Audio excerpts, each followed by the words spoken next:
We are continuing our talk about shame. This is part 2 of 2. If you didn't listen to part 1 to our online community, I recommend you pause and go back. You don't want to watch the sequel before you see the original. And for those of you who have had a long week, and let's be honest, it's COVID, every day is a long week, here's a quick recap. Like you're watching a show on Netflix, previously on Connect Church. Last week we talked about shame, and we dove into the story of the prodigal son. We focused specifically on the younger brother in the story, and today we're going to talk about the older brother and the father.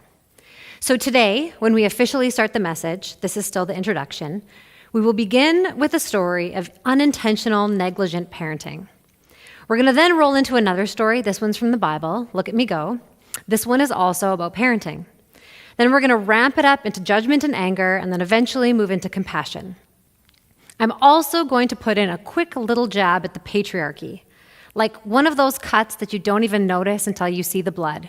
You won't even feel it, which is the irony of it because it's all about feelings. And while we're covering the patriarchy, just a heads up, I'm going to throw in the F word. That's right, feminism. You've been warned.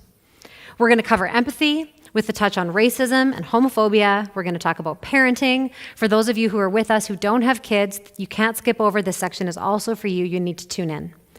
We're going to take a bit of a break from all the talking to do some concentrated breathing. I'm going to dole out a tiny spoonful of advice, and then we're going to wrap it all up with a song that you'll be singing in your head all day. As with last week, here's a little secret about this message that I'm going to share with you right off the top. I will use a lot of quotes, and all of these quotes are from women. We're going to hear from women all over the world, from poets and mothers, and one very famous country singer.